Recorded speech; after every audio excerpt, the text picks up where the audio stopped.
What is up, guys? It is the Bluebloods here coming at y'all with another special episode, man. We've been dropping these. Y'all been seeming to like them, so we appreciate y'all tuning in, man. And today we're going to be talking about the demise of the Big 12 or the supposed demise of the Big 12.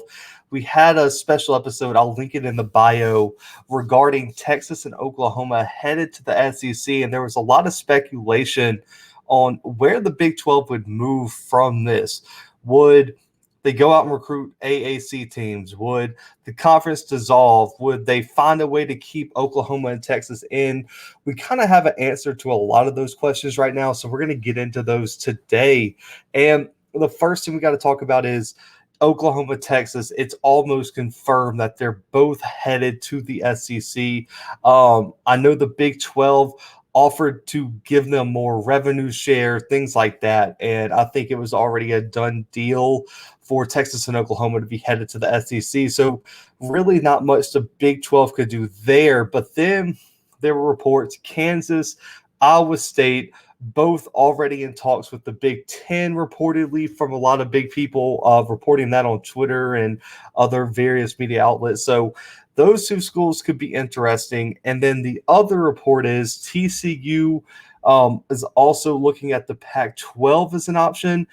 And then the other rumor we got to kind of address today is the AAC is going to pursue the other Big 12 teams very hard and almost try to be the new Power 5 conference, replace the Big 12 and take their spot in the, I guess, echelons of the Power 5, which is something that I was kind of advocating for. And then we also, to end the show, are going to address this idea of the super conference or the two or three super conferences that we could have, such that the SEC has been in contact with Ohio State, Michigan, Clemson, Florida State in terms of joining the SEC, which I think is a far stretch, probably way less likely than anything else we talk about, but that is out there.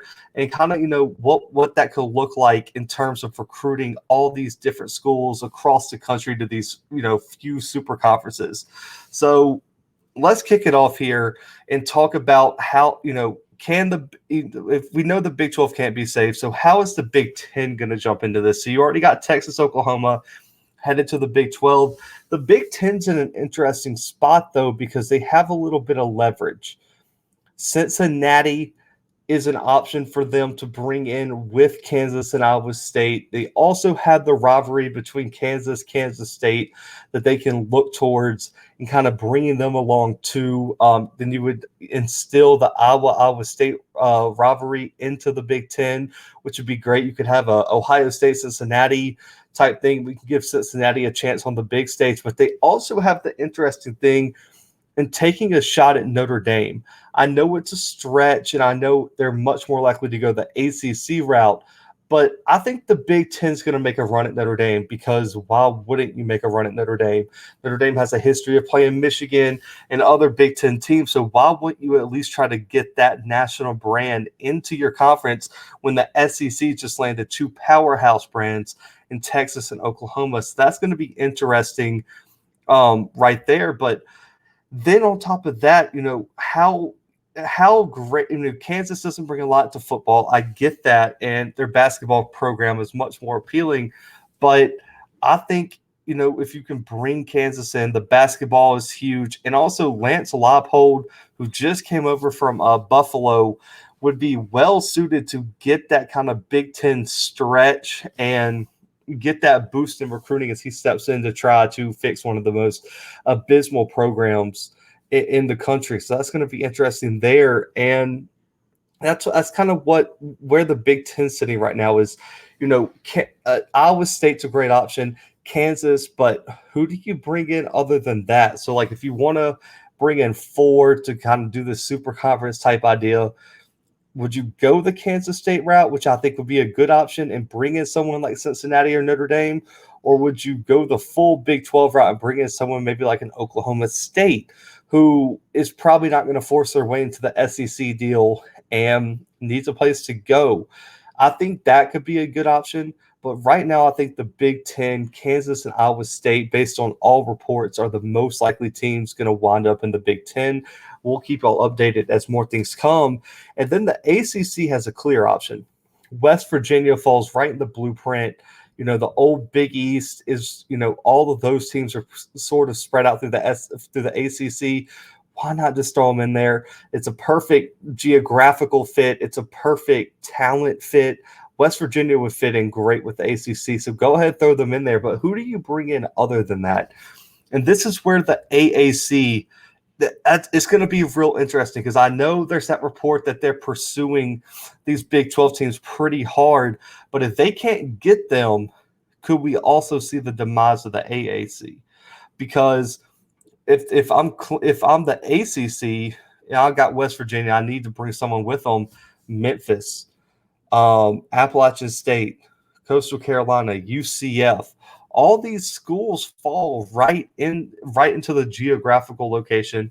They're top tier group of 5 schools. So why not give them a chance and bring that fan base in and have someone to come in along with West Virginia, kind of, even out the divisions. Or if you go the pod route, you still need a even number of teams. So I think that's kind of where the ACC is sitting. Is West Virginia is an obvious one to go to the ACC just due to geography and the old Big East and everything like that. But West Virginia is also a good option if the ACC decides not to expand, which could happen.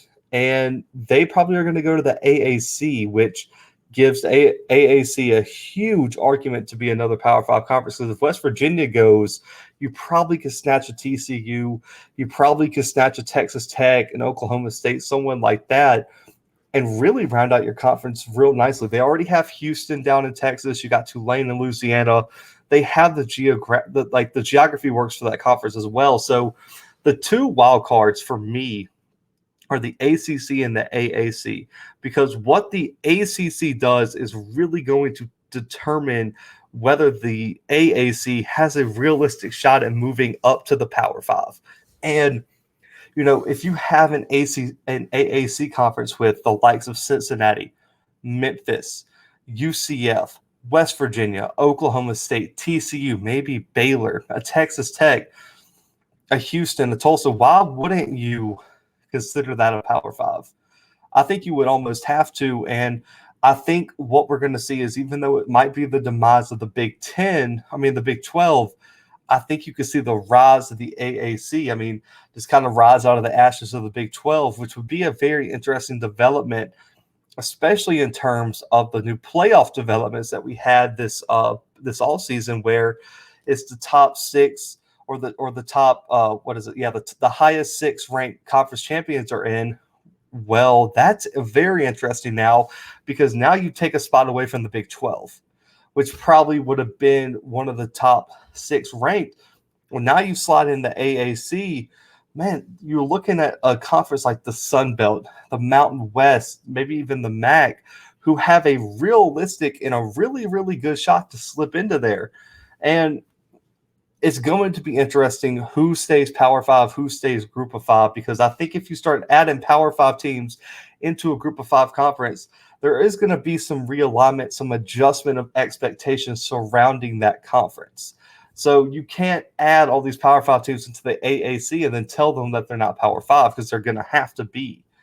And, on the flip side of that too, if these, super conference rumors are true, where the SEC is looking at a 20-team super conference, they want to bring in Ohio State, Michigan, they want to bring in Clemson, Florida State.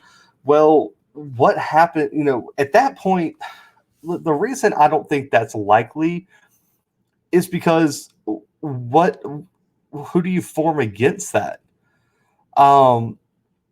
Do you form another super conference that is headlined by Oregon and it's at that point it's the Pac-12 versus everybody else at that point. Like, you took the 2 best teams from every conference and just threw them all into one pot. I think that would be, listen, the episode, if that happened, I think really would be the demise of college football as we know it. I think if that really happened, it's such an extreme shift in the landscape of college football that we would be talking about probably an entirely different system of college football. Like, the playoffs wouldn't matter. everything you've ever known, like that. You would have to talk about an entire readjustment of college football. It's like you just took a bomb, blew it all up, and now we got to start from scratch. So that's why I don't think the 20-team super conference rumor is really that true. And it might be true, but I don't think it's feasible at this moment. And I got a lot of question marks surrounding that and how that would work, because I mean, what's the point of even having a playoff if if you take that 20-team super conference, you had what, almost every single team in the top 10 in that conference. I mean, there'd be no need for a playoff, anything like that, and the top six conference champ, like everything would just fall apart. And from the college football groundwork, if you had that type of 20-team super conference and you added Ohio State and Michigan, Florida State, Clemson to the SEC, I just don't think that is plausible at all. And you might be wondering, as we get into this episode, what's the Pac-12 going to do? So I already mentioned TCU could possibly go. I mean, they could probably grab a TCU, maybe grab an Oklahoma State, maybe a Kansas State if they can't slide their way into the Big 10 picture. But this is where it gets interesting, because I've been very vocal on this podcast about Boise State being a huge X factor out west, maybe a BYU after the huge success that they've had recently out there. Those two teams would be huge. If you could pull a TCU Oklahoma State, a TCU Baylor, and then somehow convince BYU and Boise State to jump to the Power Five, that'd be a huge haul for the Pac-12, in my opinion, because Boise State, everyone's been talking about them possibly jumping up to Power Five for years. They've had huge success in the Mountain West.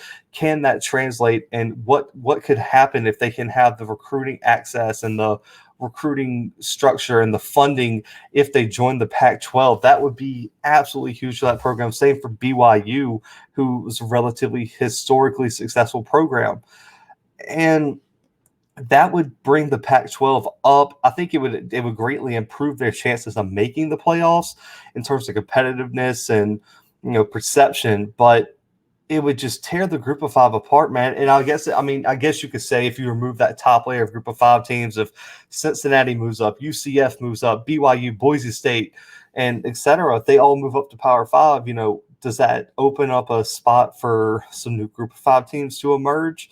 And possibly, but what I think it would do is greatly decrease the perception of the Group of Five, because then it's going to take a few years to reset. It's like a pendulum. So like right now you're at the high point. Everyone's like, look at Cincinnati, look at Coastal Carolina, look at App State, look at Boise State, Memphis, UCF. But if you take all those teams and move them to Power Five, that pendulum is going to swing back the other way.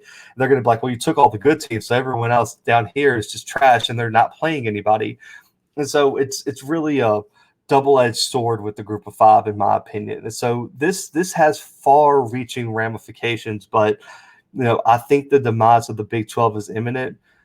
And I think you're kind of sensing the panic around the building. And if I think after Texas and Oklahoma make it like finally official, even though it's this decision is as official as it could be without being like signed on paper. If you get a Kansas or Kansas State, Oklahoma State, Baylor, TCU, someone else leave, the Big 12 is crumbling. So the only way the Big 12 remains intact is if they keep their final 8 teams together and find a way to add somebody into the conference. And at that point, there's going to be an argument whether, if you add people, who could you add to realistically increase the face of your conference. And I guess we'll end the show with that is, if let's just say the demise of the Big 12 is not to be, who could they add to, realistically stay in the hunt for a college football playoff?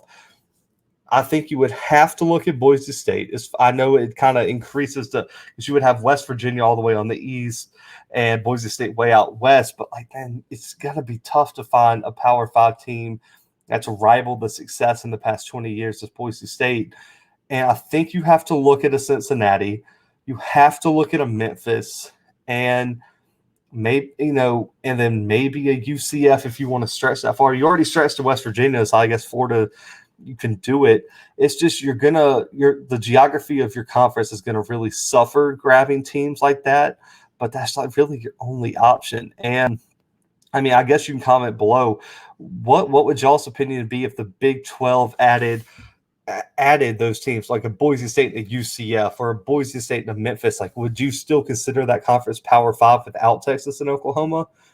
I mean, Iowa State's had really good success here recently. Baylor's had marginal success on, in the past few years. You have Kansas State, who's had some success recently, and that's really about. I mean, Oklahoma State for a brief moment, but it's and TCU's had their run under Patterson at times. But would you consider them a realistic contender for a national championship? That's really the question here. So comment below if that's the case, man. But I wanted to kind of release a special episode on this Sunday night, man, to kind of get y'all's feelings on this, kind of give y'all the most recent updates, give you guys, what I think about it all. And man, I appreciate y'all tuning in here on the Blue Bloods, man.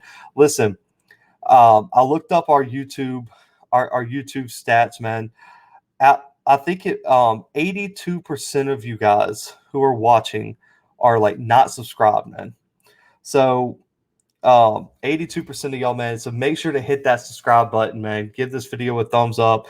Subscribe here on the Blue Bloods. I wanted to drop we do giveaways at when we hit subscriber milestones. I'm gonna go ahead and announce our 1,000. It's hashtag road to 1K here on the Blue Bloods. You can, if you are subscribed and we hit that 1K, we're picking 2 people, man.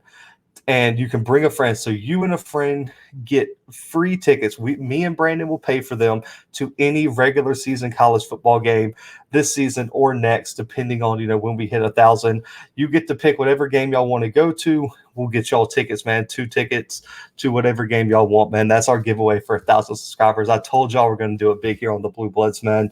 So make sure to subscribe. And I think only 12% of our followers have our post notifications on, man. Turn those on too. That way, when we release special episodes like this, you are the first to know. And y'all don't miss anything we're doing here on the Blue Bloods. Go make sure to check out all our player interviews. Eric Barrier, Eastern Washington quarterback, FCS Player of the Year was last Friday, man. Shout out to him for coming on the show. Go check it out. We had Demetrius Taylor from Appalachia State on the show as well. We had a national champion and Braden Clopton from Sam Houston State on the channel. And tomorrow on Monday, Malik Honeycutt, Murray State running back and kick returner, the best kick returner in the nation, comes on the show, man. Talks about his journey through JUCO to Murray State. And we got some big guest announcements coming on tomorrow's episode. So stay tuned for that, man. So make sure to subscribe now. I appreciate y'all's support, man. But for the Blue Bloods, man, and myself, we are out for now, but I will see y'all next week.